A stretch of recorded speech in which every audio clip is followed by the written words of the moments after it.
Well, just heading off to Sweeney's Reserve this morning to catch up with Indy once again, and one of her friends is joining her, Charlotte, and we've got a special guest today, Amy, who's a friend of both of ours actually, and she specialises in waste management education. A super nice person. She's right into wildlife, into nature. She was a volunteer at the Australia Zoo Wildlife Hospital with the koalas there, and just a really knowledgeable, nice person. So really looking forward to spending some time with her, with Indy, and with Charlotte. Can't wait. Hey Amy. Hello, how are we? Hey, good to see you again, mate. How are you, mate? Good to see you guys. Yeah, what's happening? High five everyone now. Yeah, that's great. So, thank you for coming along. So we didn't have to go far to find some plastic already, which is a bit of a shame. Wow. How long is burnt? So something like this plastic bag, how many years do you think it takes to break up into little pieces of microplastics and degrade? It's like a long time. Yeah, like hundreds of years, which is pretty weird to think about, that this plastic bag's going to outlive us all. Nice litter picking. It's cute. Well, come up with that. It's toxic. We have some aluminium cans as well. Disgusting. But these are burnt. Somebody just lit a fire and burnt all of these. So these aluminium cans, do either of you get 10 cents for them? Yeah. Yeah. So that's a good incentive to pick them up as well, that you get 10 cents at your refund point. if they're not burnt. So you mentioned that you were a waste educator. What did you have to study to become that? So I studied a Bachelor of Environmental Management for 4 years in order to get my job as a waste educator. Yeah. So, a few months ago with Cyclone Alfred, what happened through here, Indy? Floods. Lots of floods. Lots of floods. So to get here, we went down this hill and we were just like, and we saw the water and it was like that high up. The hill's like, let's just say like that big, right? Yeah. And the water's like there. That's incredible, eh? What sorts of things come down with the water? One time we found a tire and like cans, shoes, just rubbish. Yeah, for sure. And so what did you and your family do? We went down and we got a cart and we picked up lots of the rubbish. Not all of it, but lots of it. Yeah, great. And recycled it. That's amazing. Because sometimes we think about litter, we think about people just dumping their things, but there's other ways rubbish escapes into our environment, and big weather events are a huge cause of that as well. What got you interested to become a waste educator? What got you interested to become that? Like, Yeah. Well, I think I've just always loved the environment and I've loved wildlife, and I just wanted to do any job that allowed me to help the environment. I was going to ask you the same question. I was going to ask you why you're so passionate about the environment.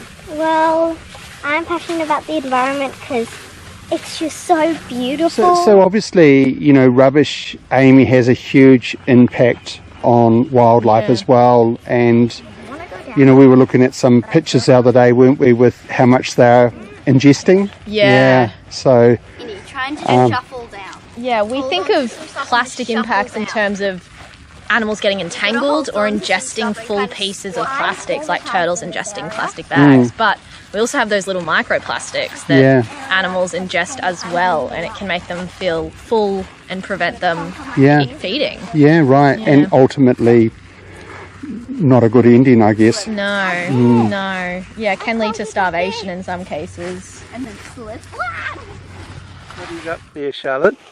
There's a bottle cap floating in the river. No way. Just like that, eh?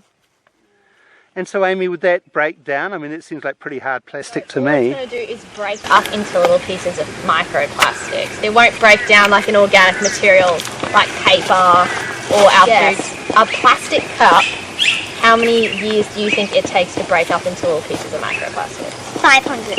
That was really close, like 450. What about a biodegradable paper cup? How many well, what time frame do you think it takes for that to break down into the soil? 50 years. A year. 6 months, not even a year. So that's the difference between things like paper and plastic. It's really useful and it's important. Like, it's in our hospitals, it's in our cars, it's in about every aspect of our lives. So I don't think we need to ban plastic or anything, but what are some ways you think we could use plastic more efficiently? We could, like, have more bins and, like, make sure everybody puts their rubbish in the bin and recycle that plastic so we don't keep on making more. Yeah, so using the plastic that we already have instead of making new plastic. It's not like almost everything that you buy or you get has plastic. Yeah. Why do you think that is? Why do you think we use so much plastic? Because it's cheap. Yeah, that's right. It is really cheap to produce and it's quite a flexible and versatile and durable material. So we have this tub of sand here and it's pretty deceiving because it's actually filled with microplastics, but you can only see a couple on the top. It's just the tip of the iceberg, like Charlotte was saying. So I thought we would sift through and see how many microplastic we could find in this little tub of sand. But something I find really interesting about plastic is, did you know when they invented it, they thought it was a really positive step for the environment? Because they thought, oh, that's great, we'll never have to cut down trees to make paper or get ivory off elephants. Now we can just use this man-made material instead. Obviously, they didn't think about the whole lifespan of the plastic though, and now we're in a bit of a conundrum. Now, so the thing that obviously really, I guess, irks me is when you see single-use plastics and you buy sushi, you buy a cup of coffee and 5 minutes later you've had your sushi or your coffee and it's gone, and it just, a bottle of water, you know what I mean? I mean, what do we do, what can we do to start changing our habits there? I think using reusables instead of single-use items is always preferable. So we send 1 billion disposable coffee cups to landfill in Australia every year, which is insane, when we could be using keep cups instead. And I think that is a relatively easy switch to make. But I know that Plastic Free July is coming up, and that's an awesome campaign, especially for kids to get involved with and try and break some of those habits. And what about, the likes of Charlotte and Indy, and their friends, what can they be doing? Stuff, so obviously getting involved with the July sort of campaign. Yeah. Good idea. I think at school, having nude food days. Have you guys ever had a nude food day at your school before? No. So it means when you bring your food to school but it's not packaged.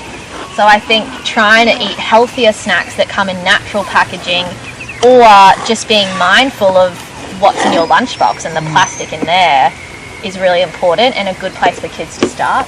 Well, if that's what a new food day is, then I basically do that every day. We don't usually use man-made artificial stuff. We usually do natural fruits, veggies and sandwiches and stuff. We don't usually do processed chips. Processed stuff. We don't usually have that. Well, that's awesome because it's better for your health and it's better for the health of the environment as well. And it's cheaper on that. Healthier, mate. Yeah. I remember my son one time keeping all of his waste for a month and just seeing how well he did at the end of it. He just kept it in a bag of some sort, or a box or something. And it was incredible. I mean, he's really conscientious, but it's when it's visible, and I think that's one of the things that really concerns me, is that we can put things into a rubbish bin or into a wheelie bin, and we don't think about it ever again. It's just gone. And I think, out of sight, out of mind. And I think, well, imagine if all that rubbish was put on the main road, for all of us to see every day. We would soon complain about it, wouldn't we? But that's exactly what we're doing. We're putting it into the earth, or we're putting it, sort of into nature, and it's having the same impact as if we put it on our street. Imagine walking out our door in the morning of our house and seeing the street covered in litter. How would we feel? I always think the same thing. Imagine if we all had to keep our rubbish at our house. if we had to do something with it at our house, we'd all change our habits very quickly, I think. Really What have quickly. we got in here? Plastic bottles, plastic wrappers, some aluminium cans, A burnt shoe. one burnt shoe as well. So we found quite a bit in quite a short patch. So, Indy, that was awesome catching up with Amy after all this time and seeing what she's up to, eh? What have we got planned coming up, Indy? What are we going to tell the people we're up to? So I'm going to do a reptile thing. Yeah, wow, that sounds exciting. Learning how to handle reptiles and No that kind way. of stuff. Yeah, that sounds great. So that's coming up. Yeah. And then we've got a trip planned. Yeah, to New South Wales. Oh, that's exciting. We better keep that one under wraps until the big reveal, eh? Yep. That's great. Well, thank you so much for spending time with me again. It's been awesome. Yeah.